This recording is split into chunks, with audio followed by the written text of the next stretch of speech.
Stand tall, Molly Lou Melon. Touch the front cover. Touch the back cover. Touch the spine. Go back to the front cover, touch the title. The title is the name of the story. The name of this story is Stand Tall, Molly Lou Melon. Touch the author's name. The author is the person who writes the book.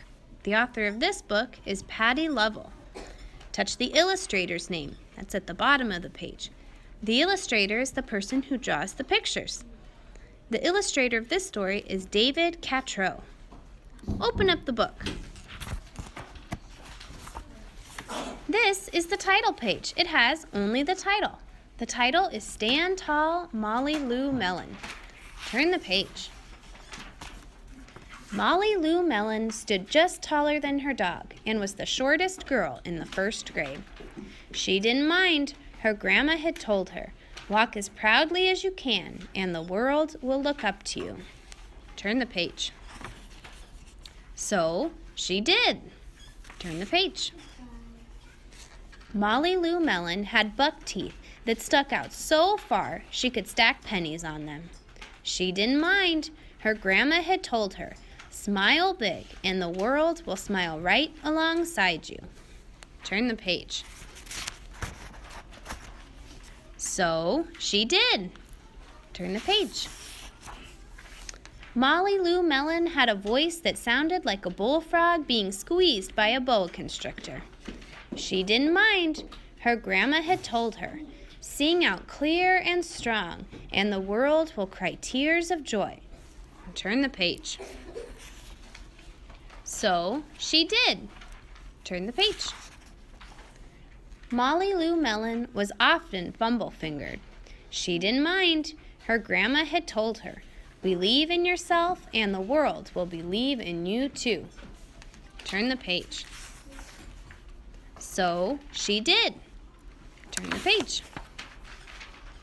Then Molly Lou Melon moved to a new town.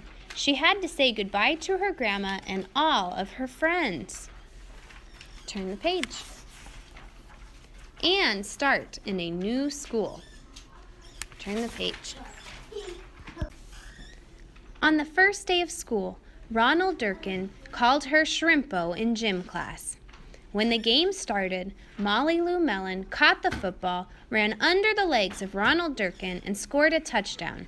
All the children thought, "Wow, she's good," and Ronald Durkin felt very foolish. Turn the page. On the second day of school, Ronald Durkin called her Bucky Tooth Beaver. Molly Lou Melon took out her pennies, stacked 10 high on her teeth, and smiled as big as day. All the children smiled with glee, and Ronald Durkin felt very foolish. Turn the page. On the third day of school, Ronald Durkin said, "You sound like a sick duck. Honk, honk." Molly Lou Melon sang out a quack so clear and strong that it made Ronald Durkin somersault backwards, hit his head, and have to go to the nurse. All the children cried with joy to be free of Ronald Durkin for the rest of the afternoon, and Ronald Durkin felt very foolish. Turn the page. On the fourth day of school, Ronald Durkin said that she'd make the snowflake all wrong. But Molly Lou Melon opened up her paper and revealed the most beautiful snowflake of all. All the children oohed and awed, even Ronald. Turn the page. On the fifth day of school, Ronald Durkin brought Molly Lou Melon a stacking penny for her tooth and smiled at her. Turn the page. That night, Molly Lou Melon took out a pencil and paper and wrote a letter to her grandma. "Dear Grandma, I wanted to tell you that everything you told me was exactly right. Love, Molly Lou Melon." The end.